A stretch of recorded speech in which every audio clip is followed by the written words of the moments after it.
ഒരു ഉന്നത കുലജാതൻ അവരുടെ ഉന്നമനത്തിന് വേണ്ടി ട്രൈബൽ മന്ത്രിയാവണം?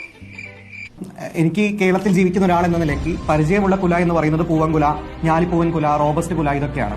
അപ്പം ഉന്നത കുലം എന്ന് പറഞ്ഞിട്ട് ഒരു കുലമുണ്ടെന്ന് ഞാൻ വിശ്വസിക്കുന്നില്ല. അത് വിശ്വസിക്കാത്തതിന്റെ കാരണം എന്ന് പറയുന്നത്, ഞാൻ അടിസ്ഥാനമാക്കുന്ന ഗ്രന്ഥം മനുസ്മൃതി അല്ലെന്നും വർണ്ണാശ്രമ ധർമ്മ വ്യവസ്ഥയല്ലെന്നും ഞാൻ അടിസ്ഥാനമാക്കുന്ന ഗ്രന്ഥം എന്ന് പറയുന്നത് അനിഹിലേഷൻ ഓഫ് കാസ്റ്റും ഇന്ത്യൻ ഭരണഘടനയൊക്കെയാണ് എന്നുള്ളതാണ്. നോക്കൂ, ഉന്നത കുലജാതർ എന്ന പ്രയോഗം അത്ര സ്വാഭാവികമായ ഒരു സ്ലിപ്പ് ഓഫ് ടങ് ഒന്നുമല്ല.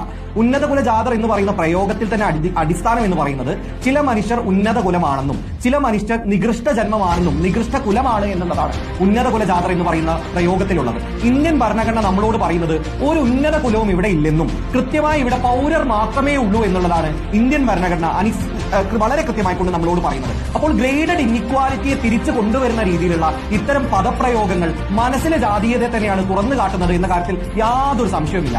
നോക്കൂ, ദളിതരെയും ആദിവാസികളോടും ഇത്രയും സ്നേഹമുണ്ടെങ്കിൽ അടുത്ത ജന്മത്തിൽ ഒരു ദളിതനോ ആദിവാസിയോ ആവാൻ വേണ്ടി ഇദ്ദേഹം ആഗ്രഹിക്കുമായിരുന്നല്ലോ. ഇത്തരത്തിലുള്ള ആളുകൾ ദളിത് ആദിവാസി സേവനങ്ങൾ ചെയ്തതാണ് എടുത്തു പറയുന്നത്. അംബേദ്കർ കൃത്യമായി പറയുന്നുണ്ട്, നിങ്ങൾ ഇന്ന് ദളിതർക്കും ആദിവാസികൾക്കും ചെയ്തു എന്നല്ല, സവർണ്ണ സമൂഹത്തെ പരിഷ്കരിക്കാൻ വേണ്ടി, അവരിലെ ജാതീയത ഇല്ലാതാക്കാൻ വേണ്ടി, അവരുടെ ഒളിഗാർക്ക് ഇല്ലാതാക്കാൻ വേണ്ടി നിങ്ങൾ എന്ത് ചെയ്തു എന്നുള്ളത് പറയണം എന്നുള്ളതാണ് ഡോക്ടർ ബി ആർ അംബേദ്കറും കൃത്യമായി പറയുന്നത്.